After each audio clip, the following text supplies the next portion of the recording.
আবু বকর রাদিয়াল্লাহু তাআলা আনহু যখন কোনো নামাজে দাঁড়াতেন, রাসূল সাল্লাল্লাহু আলাইহি ওয়াসাল্লাম যখন ইন্তেকাল করবেন, এর পূর্ব মুহূর্তে যখন তিনি এই মুসল্লায় আসতে পারতেছেন না, নামাজ আর পড়াতে পারবেন না, তখন সবার সম্মতিক্রমে আবু বকর রাদিয়াল্লাহু তাআলা আনহু কেরাত করে শুরু করলেন, ইমামতি শুরু করলেন।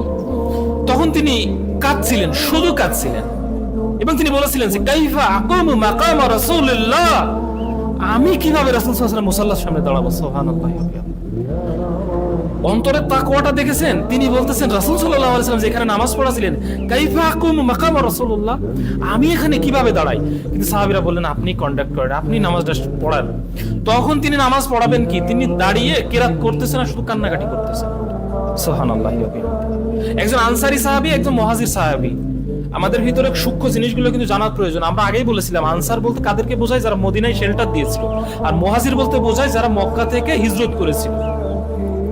তো একজন মুহাজির এবং একজন আনসারকে বলা হয় যে আমরা ঘুমালাম, তোমরা দুইজন পাহারা দিবা। তো মুহাজির সাহাবী বলল ভাই তাহলে আপনি প্রথম পাহারা দিন, আমি ঘুমাই, অর্ধরাত্রে উঠে আমি পাহারা দিব, আপনি ঘুমাবেন। দেখেন কত সুন্দর একটা কম্প্রোমাইজ। বলল দুই ভাই একসাথে না জেগে, তাহলে প্রথম আপনি জাগেন, আমি একটু ঘুমাই, তারপরে আমাকে আপনি ঘুম থেকে তুলে দিবেন, আমি জাগবো, তারপরে আপনি ঘুমায়েন। তো আনসারী সাহাবী চিন্তা করতেছেন যে আমি যদি এখন ঘুমায়ে পড়ি, আমি যদি এখন জেগে থাকি, তো সবাইকে পাহারা দিতে পারবো, তো একেবারে জেগে না থেকে আমি নামাজে দাঁড়িয়ে যাই। সুবহানাল্লাহি ওয়া বিহামদিহি।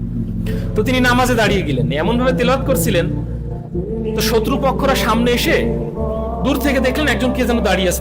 তিনি তীর নিক্ষেপ করলেন, করার পর ওনার পিঠে এসে আঘাত আনলেন। উনি দাঁড়িয়ে আছেন, তিলাওয়াত করতেছেন, দূর থেকে তিলাওয়াত করতেছেন।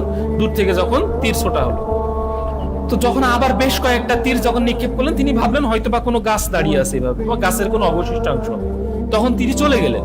তো ওই সাহাবী অনেকগুলো তীর যখন বিদ্ধ হয়ে গেল নামাজ শেষ করে, তখন দেখলেন যে ওই সাহাবীর সমস্ত শরীর রক্তাক্ত। তখন তিনি বললেন ভাই আপনার এই অবস্থা কেন? তখন তিনি বললেন আমি নামাজের ভিতর সূরা কাহাফ তিলাওয়াত করছিলাম, আমি চাইছিলাম না যে এই সূরাটা আমি কমপ্লিট না করে আমি রুকুতে চাই, তো আমি সম্পূর্ণ কমপ্লিট করলাম। আবার চিন্তা করলাম যে যদি বেশি দীর্ঘ করি, আবার আমি যদি রক্ত ঝরার কারণে, অতিরিক্ত ব্লিডিং হওয়ার কারণে আমি যদি মারা যাই, আমি যদি শহীদ হয়ে যাই, তাহলে তো এই রাত্রি জাগরণ যারা আমরা পাহারা দিচ্ছি, এটা তো রাসূল সাল্লাল্লাহু আলাইহি সাল্লামের একটা আমানত খেয়ানত করা হবে। তখন আমি দ্রুত নামাজটা শেষ করে আপনাকে ডেকে দিলাম। সুবহানাল্লাহ। এটাই হলো নামাজ। আল্লাহ বললেন না হাক্কাতু কাতিহি, ভয় করার মতো ভয় করো। তো নামাজ পড়ার মতো নামাজ পড়তে হবে।